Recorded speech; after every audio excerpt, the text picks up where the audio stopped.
हिंदी में यूपीएससी की तैयारी से संबंधित प्रोग्राम्स को देखने के लिए सब्सक्राइब करें स्टडी IQIAS हिंदी। दोस्तों, आज जिस विषय के बारे में मैं चर्चा करने वाला हूं वो है डार्क यूनिवर्स, यानी अंधकारमय ब्रह्मांड। ब्रह्मांड में बहुत ऐसी सारी चीजें हैं जिनके बारे में अभी हमें नहीं पता है, वो मिस्ट्री है, वो अस्पष्ट है। लेकिन बताया जाता है कि जिस पृथ्वी ग्रह पर हम रह रहे हैं, जहां जीवन है, ऐसी बहुत सारी और भी आकाश गंगाएं होंगी। जैसे हमारी आकाश गंगा को मिल्की वे कहा जाता है, तो जो मिल्की वे हमारी आकाश गंगा है, इसके नजदीकी एंड्रोमेडा है और उसमें पहुंचने में भी लगभग बिलियन वर्ष लग सकते हैं। लेकिन सापेक्षता का नियम आया, थ्योरी ऑफ रिलेटिविटी आइंस्टीन ने दी और इसने बहुत सारा समीकरण बदल कर रखा। क्या समीकरण बदला गया उसको भी मैं थोड़ा सा आपको आज की क्लास में समझाऊंगा। और अभी कुछ अपडेट आया है, यानी आप सोचेंगे क्या हमें ब्रह्मांड की हर एक वस्तु के बारे में पता चल गया है? तो नहीं, अभी भी बहुत सारी चीजें अस्पष्ट हैं, लेकिन धीरे धीरे हम प्रोग्रेस कर रहे हैं, धीरे धीरे हम कुछ साक्ष्य जुटा रहे हैं और ब्रह्मांड जो कि एक रहस्यमयी चीज है उसके बारे में जानने का प्रयास कर रहे हैं। तो भाई ये हमारे लिए कैसे जरूरी हो जाता है? तो ये जीएस पेपर 3 जो टेक्नोलॉजी वाला पार्ट है आपका, और साथ साथ ये आपका थोड़ा सा एस्ट्रोलॉजी या एस्ट्रोफिजिक्स का भी हिस्सा है।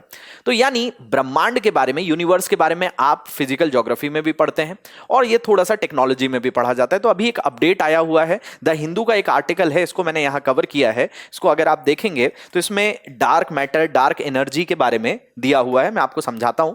ये आर्टिकल आया हुआ था, इनडायरेक्ट एविडेंसेस बिल्ड, यानी वैसे इसकी भाषा मैं पहले आपको समझा देता हूं ये आर्टिकल क्या कहना चाह रहा है, फिर हम यहां पर आज की क्लास में कुछ आपको शब्द मैं सिखाऊंगा जिसमें डार्क मैटर क्या होता है, इसके अलावा डार्क एनर्जी क्या होती है, जो बिग बैंग थ्योरी थी उसमें क्या रोल रहता है इसका, और अभी ये क्या अपडेट आया है। तो यहां पर एक शब्द मिल रहा है, इनडायरेक्ट एविडेंस बिल्ड, यानी अप्रत्यक्ष साक्ष्य बना है। Yet the dark universe remains murky. यहां एक शब्द इस्तेमाल किया गया है, मर्की। मर्की का मतलब होता है अस्पष्ट, यानी मान लिया जाए कि आपका कोई क्वेश्चन है, जैसे यहां पर कोई इक्वेशन लिखी हुई है,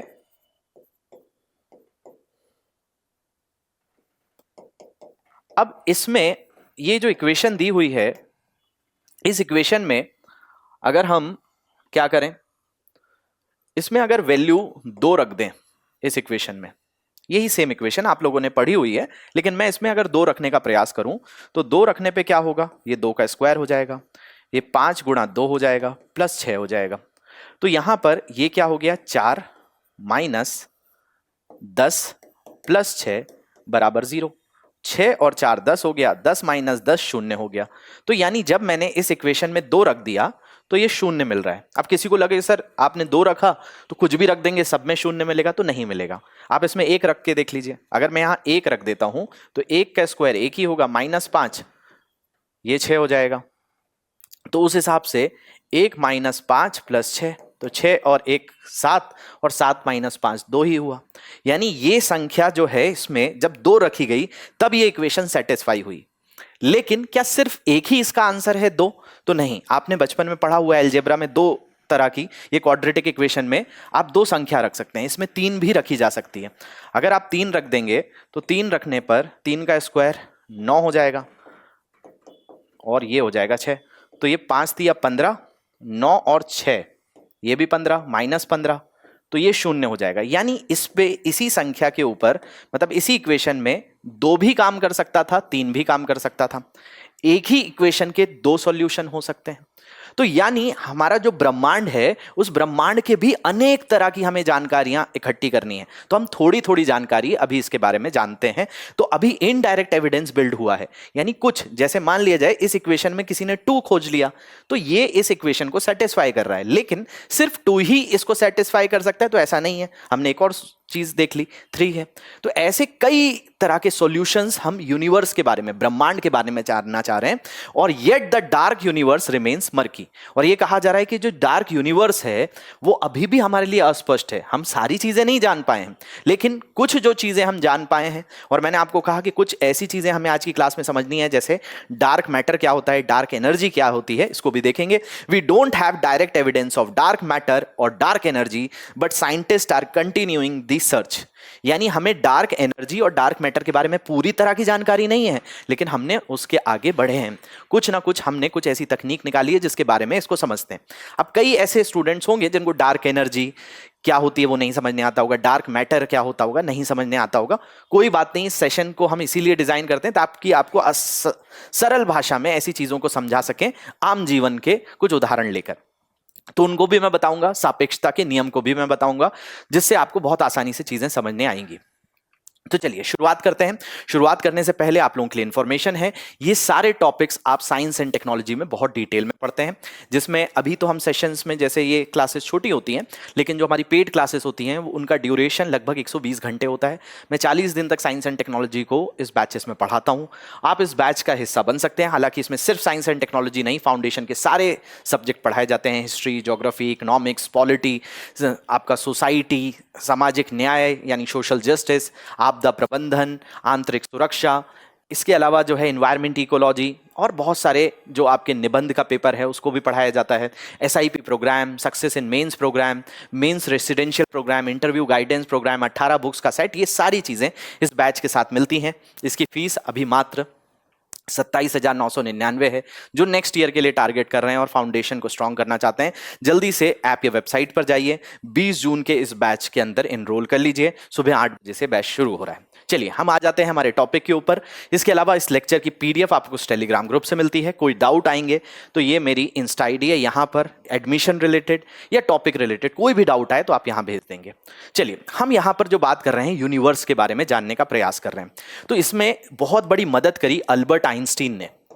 अल्बर्ट आइंस्टीन की एक थ्योरी थी जिसको सापेक्षता का नियम कहा जाता था, यानी theory of relativity. Theory of relativity ने बहुत सारी चीजें बदल कर रख दी और इसने स्पेस और टाइम के रिलेशन को बताया। कैसे बताया इसको मैं थोड़ा सा आपको समझाने का प्रयास करता हूं, आपको बहुत आसानी से समझने आएगा। जैसे कि मान लिया जाए हमने मंगल ग्रह पर मंगलयान भेजा था। मंगलयान को कई महीने लग गए थे मंगल पर पहुंचने को, लेकिन मैं अगर आपसे कहूं कि मंगलयान जैसा हमने कई महीनों में मंगल के ऊपर भेजा, हम उसको सिर्फ 6 घंटों में भेज दें, तो क्या आपको पॉसिबल लगता है? तो आपको लगेगा कि भाई जिसको इतने महीने लग गए उसको हम 6 घंटे में कैसे भेज देंगे? ये कोई फ्लाइट थोड़ी है कि इंडिया से पकड़ी और 6 घंटे में हम ऑस्ट्रेलिया पहुंच गए, मॉरिशस पहुंच गए या कोई दूसरे देश चले गए। ये तो पॉसिबल नहीं है। लेकिन आप सोचिए, जब सिल्क रूट भारत में हुआ करता था तो किसी ने नहीं सोचा था कि तिब्बत से दिल्ली आने में आधे घंटे का समय लगेगा। आज जेट प्लेन्स या फिर कई तरह के आप देखिए फाइटर जेट्स जो हैं वो 15 मिनट में ट्रैवल कर लेते हैं। जो कमर्शियल फ्लाइट्स हैं वो आधे से पौन घंटे में आ जाती हैं तिब्बत से दिल्ली आने में, लेकिन उस समय तो कई महीने लग जाते थे। तो धीरे धीरे टेक्नोलॉजी का विकास हुआ। तो इसी बात को अल्बर्ट आइंस्टीन ने कहा कि आप जो देखते हो हर चीज को, वो ये देखते हो कि कोई भी चीज अगर स्पेस में है, अगर ए बिंदु है और बी बिंदु है, तो इसके बीच में यही तरीका रास्ता है कि आप यहां से ये जाओगे। लेकिन उन्होंने कहा कि भाई आप सापेक्षता का नियम बदलकर इसको मोड़ा जा सकता है, यानी टाइम फोल्ड का इन्होंने कॉन्सेप्ट दिया।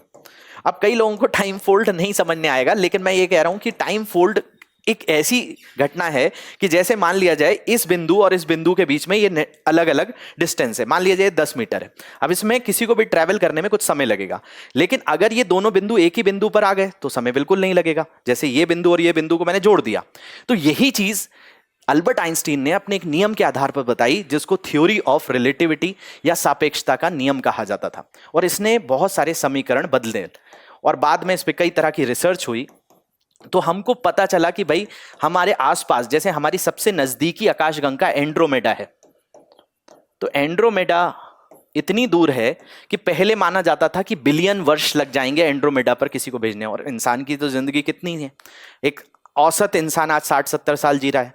बिलियन का मतलब 100 करोड़ साल। 100 करोड़ साल कौन इंसान, अगर जैसे मान लिया जाए कि कोई चंद्रमा पर गया, तो चंद्रमा पर जैसे नील आर्मस्ट्रॉन्ग गए तो कुछ दिनों में पहुंच गए, लेकिन अगर चंद्रमा में पहुंचने में मान लो 10 लाख साल लग जाते तो नील आर्मस्ट्रॉन्ग क्या कोई भी व्यक्ति नहीं पहुंच पाता, क्योंकि मानव का जीवन काल ही इतना छोटा है। तो ये जो था कि हमारे आसपास की जो आकाशगंगाएं हैं, जैसे हमारी मिल्की वे गैलेक्सी है, वैसे ही आकाशगंगाओं में सबसे नजदीकी आकाशगंगा एंड्रोमेडा कहा जाती है। अगर एंड्रोमेडा पर भी जाना है तो कई बिलियन वर्ष लग जाएंगे। लेकिन उसके बारे में जब ये पता चला कि जब बिलियन वर्ष लगेंगे तो क्या करेंगे हम जानकर, लेकिन अल्बर्ट आइंस्टीन की थ्योरी ऑफ रिलेटिविटी ने ये रास्ता तय किया कि भाई टाइम फोल्ड में भी जाया जा सकता है, टाइम में भी बदलाव किया जा सकता है। तो उसके बाद साइंटिस्ट ने इस विषय पर इंटरेस्ट लेना चालू किया। तो आज हम जो डार्क मैटर की बात कर रहे हैं, डार्क एनर्जी की बात कर रहे हैं, वो एक ऐसी है कि जिसका हम हिस्सा है। जैसे आपको मैं एक उदाहरण देता हूं, बैग आप लोगों ने टांगा होगा, कभी स्कूल बैग टांग कर गए होंगे, कॉलेज टांग कर गए होंगे, तो आपने देखा है कि बैग जब आप टांग लेते हो तो आपको बैग नजर आता है क्या? नहीं आता होगा, लेकिन बैग महसूस तो होता है ना, कि उसका वजन तो आपको महसूस हो रहा है। तो यही बताया जा रहा है कि ये ब्रह्मांड फैल रहा है, ये जो ब्रह्मांड फैल रहा है और उसको जो एनर्जी फैला रही है वो डार्क एनर्जी है। अब आप कहेंगे सर डार्क एनर्जी दिख तो नहीं रही है, तो देखिए वही याद करिए अपने बैग को। वो जो बैग है वो ऐसी एनर्जी आपके ऊपर महसूस तो करा रहा है लेकिन आपको दिख नहीं रही। तो डार्क का मतलब अदृश्य भी हो सकता है, अंधकारमय भी हो सकता है। तो ब्रह्मांड की वो सारी चीजें जिनके बारे में हमें जानकारी नहीं है उसी को डार्क कहा जाता है। थोड़ा सा समझते हैं कि इसमें क्या कुछ अपडेट्स आया है। हमें सारी चीजें स्पष्ट नहीं हुई हैं लेकिन कुछ चीजें स्पष्ट हुई हैं। सापेक्षता का जो सामान्य सिद्धांत है, जनरल थ्योरी ऑफ रिलेटिविटी की बात करें तो सापेक्षता के समान सिद्धांत ने गुरुत्वाकर्षण और गुरुत्वाकर्षण तरंगों, lensing, red shift, black hole और समय फैलाव जैसे, ये टाइम फोल्ड की जो मैं आपको अभी बात बता रहा था, जैसी घटनाओं की व्याख्या किसके आधार पर हुई? अल्बर्ट आइंस्टीन के आधार पर हुई। तो उत्कृष्टता हासिल की गुरुत्वाकर्षण को स्पेस टाइम की जो ज्योमेट्री होती है उस के रूप में वर्णित करके न्यूटन के नियमों को परिष्कृत किया गया, जिसमें न्यूटन के नियम ने बताया था कि हर एक वस्तु एक दूसरे के ऊपर आकर्षण बल लगाती है, हालांकि वो सबसे न्यूनतम बल होता है। इसके अलावा ब्रह्मांडीय पैमाने पर अंतरिक्ष डार्क ऊर्जा, देखिए न्यूटन के अनुसार हर एक वस्तु जैसे m1 मास की है, ये m2 मास की है, तो एक दूसरे पर आकर्षण बल लगाती है और एक दूसरे को अपनी तरफ खींचती है। लेकिन जो डार्क ऊर्जा है, जिसको डार्क एनर्जी कह रहे हैं, ये कहा गया कि भाई ब्रह्मांडीय जो पैमाना है, पूरा का पूरा यूनिवर्स है, वो डार्क एनर्जी से भरा हुआ है और ब्रह्मांड की लगभग 70% ऊर्जा बनाता है, जिससे ब्रह्मांड का विस्तार हो रहा है। तो न्यूटन का नियम कह रहा है कि चीजें आपस में अट्रैक्ट होती हैं, ये कह रहा है विस्तारित होती हैं। तो थोड़ा सा इनमें अंतर है, लेकिन यही डार्क एनर्जी का कॉन्सेप्ट है। अब डार्क एनर्जी आप बोलेंगे कि सर ये कैसा कॉन्सेप्ट है? तो डार्क का मतलब ही तो अंधकारमय हुआ, जिसके बारे में अभी पूरी जानकारी नहीं है। लेकिन इसका मानना है कि जो यूनिवर्स फैल रहा है, बिग बैंग के बाद जो चीजें फैली हैं वो किसकी वजह से फैली हैं? तो डार्क एनर्जी की वजह से फैली हैं। ये न्यूटोनियन गुरुत्वाकर्षण के विपरीत है, जो वस्तुओं को एक साथ खींचता है और ये फैलाता है। अब यहां पे अगर हम डार्क एनर्जी की बात करें, समझ ही लेते हैं कि भाई असल में ये डार्क एनर्जी है क्या। तो ब्रह्मांडीय पैमाने पर देखा गया कि डार्क एनर्जी अंतरिक्ष में व्याप्त है, जिससे ब्रह्मांड का विस्तार हो रहा है। ये ब्रह्मांड धीरे धीरे फैलता जा रहा है। तो उसमें कौन सी एनर्जी काम कर रही है? तो डार्क एनर्जी काम कर रही है। इसके अलावा ब्रह्मांड की 70% ऊर्जा बिग बैंग से प्राप्त हुई है। जब बिग बैंग हुआ वो भी सापेक्षता के नियम के अनुसार ही हुआ। तो नकारात्मक दबाव बनाता है, जो नेगेटिव प्रेशर बना था, अंतरिक्ष समय को खींचता है और तारों को, आकाशगंगाओं को अलग अलग होने देता है। तो धीरे धीरे ये आकाशगंगाएं फैलती जा रही हैं। खाली स्थान में गुरुत्वाकर्षण हावी रहता है, जबकि पदार्थ समृद्ध क्षेत्रों में गुरुत्वाकर्षण जो है वो आपका उन क्षेत्रों में भी हावी रहता है। तो खाली स्थान में गुरुत्वाकर्षण हावी रहता है और पदार्थ समृद्ध क्षेत्रों में भी गुरुत्वाकर्षण हावी रहता है। लेकिन उसके बावजूद भी ये डार्क एनर्जी क्या कर रही है? चीजों में फैलाव ला रही है। इसको समझिए। ये डार्क एनर्जी का मतलब ये है कि आप साइकिल चला रहे हैं और साइकिल चलाने में आपने पैडल मारने की जरूरत ही नहीं पड़ रही, इतनी तेज हवा चल रही है कि साइकिल अपने आप आगे बढ़ने लगे। तो वो ऊर्जा आपको दिखी नहीं, लेकिन उसकी मदद से आप आगे तेजी से आने लगे। तो वैसा ही डार्क एनर्जी है। और इसी में एक और विषय की बात होती है जिसको डार्क मैटर कहा जाता है, यानी अदृश्य पदार्थ। इसको हिंदी जो है वो अदृश्य पदार्थ है, इंग्लिश में इसको डार्क मैटर। जहां जहां डार्क शब्द है उसको समझना, उसके बारे में हमें स्पष्ट नहीं है, हम अभी भी उसके बारे में जांच करने की प्रयास कर रहे हैं। तो ब्रह्मांड संधि अवलोकनों के आधार जो आधार है हमारे पास, जो भी ऑब्जर्वेशंस हैं, उस पर पता चलता है कि 44 साल पहले वेरा रूबिन द्वारा प्रकाशित एक अप्रत्यक्ष साक्ष्य, ये जो वेरा रूबिन थे, इन्होंने एक एविडेंस दिया था जिसमें बोला कि यूनिवर्स में क्या है? तो डार्क मैटर है, अदृश्य पदार्थ है। और वो अदृश्य पदार्थ क्या कर रहा है? तो अप्रत्याशित गैलेक्टिक रोटेशन दरों की व्याख्या करता है। ये सुझाव देता है कि अदृश्य पदार्थ अतिरिक्त गुरुत्वाकर्षण बल लगाता है। यानी ये जो डार्क मैटर है, इसके कारण डार्क एनर्जी डेवलप हो रही है। अब ना हमें डार्क एनर्जी के बारे में पूरा पता है। देखो मैं आपको शुरुआत से कह रहा हूं कि हम यूनिवर्स के बारे में बहुत कुछ नहीं जानते, हम धीरे धीरे एक एक स्टेप जानना चालू कर रहे हैं। जैसे मैंने इक्वेशन बताई थी, उसमें अभी हम 2 भी नहीं खोज पाए हैं, कुछ कुछ चीजें खोज पाए हैं, लेकिन केवल 2 आंसर नहीं था, वहां 3 भी आंसर था। वैसे ही यहां पर डार्क मैटर ने बताया कि यह भी गुरुत्वाकर्षण बल लगाता है, जिसके कारण कुछ फैलाव यहां पर हो रहा है। काल्पनिक रहता है, अभी तक कोई प्रत्यक्ष प्रमाण नहीं है, तो इसी को अदृश्य पदार्थ कहा जाता है, जो डार्क मैटर कहा जाता है। डार्क मैटर को समझने की बात है कि जैसे कि आप किसी के साथ हाइड एंड सीक खेल रहे हैं, छुपन छुपाई आप लोगों ने खेली हो, तो आपको पता है कि कुछ ना कुछ है, लेकिन मतलब कहां लोग छुपे हुए हैं उनको ढूंढना है, लेकिन आप जब उनको ढूंढ रहे होते हो तब वो आपको नजर नहीं आ रहे होते हैं। ऐसे ही क्या होता है, डार्क मैटर होता है कि जो है तो कहीं लेकिन नजर नहीं आ रहा है। अब इसके लिए जो इन्होंने तकनीक अभी थोड़े बहुत हमने कहा ना कि भाई इसमें हमें कुछ सफलता मिली है, कुछ एविडेंस मिले हैं, तो किस तकनीक के आधार पर मिले हैं, तो ये जो है DESI and lambda CDM model है। इसके तहत कुछ थोड़ी बहुत जानकारियां हैं, इनके बस नाम याद रख लीजिए। इसमें एक ब्रेड नाम याद रखेंगे, ब्रेड का फुल फॉर्म है broadband search for dark photon dark matter, यानी जो अदृश्य पदार्थ है, डार्क फोटोन है, प्रकाश है, उसके बारे में, तो डार्क एनर्जी डार्क मैटर के बारे में जो कॉन्सेप्ट है उसके लिए सर्च करने के लिए broadband search for dark photon dark matter. और ये जो देसी मेथड है इसका नाम है डार्क एनर्जी स्पेक्ट्रोस्कोपिक इंस्ट्रूमेंट, यानी ऐसा यंत्र जिसके जरिए हम क्या पता कर रहे हैं, ऐसा इंस्ट्रूमेंट जो डार्क एनर्जी डार्क ऊर्जा के बारे में हमें जानकारी दे रहा है। उद्देश्य ब्रह्मांड का एक विस्तृत 3D मानचित्र बनाना है, यानी 3D एक फोटो क्रिएट करना है यूनिवर्स का विद द हेल्प ऑफ देसी। इसके अलावा कई वर्षों में हजारों आकाश गंगाओं की स्थिति का मानचित्रण करके हम ये मापते रहते हैं कि डार्क एनर्जी के कारण ब्रह्मांड का विस्तार कितना तेज हो रहा है। तो यही प्रयास किया जा रहा है, हमें सारी जानकारी नहीं है, हम धीरे धीरे आगे बढ़ रहे हैं, लेकिन अभी हमारे पास डार्क मैटर और डार्क एनर्जी के बारे में सभी निष्कर्ष केवल अप्रत्यक्ष साक्ष्य से निकालने के अलावा कोई विकल्प नहीं है। तो हम अलग अलग तरीके से ये तरीके से जानने का प्रयास कर रहे हैं, यानी कुल मिलाकर हम डार्क एनर्जी, डार्क मैटर या कुल मिलाकर डार्क यूनिवर्स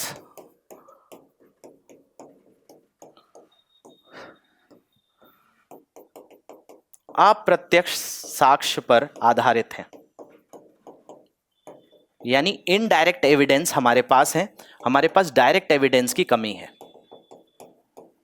अगर हमें डायरेक्ट एविडेंस मिलते हैं तो फिर हमें इस ब्रह्मांड की जो रहस्य है वो भी आसानी से पता चल जाएंगे।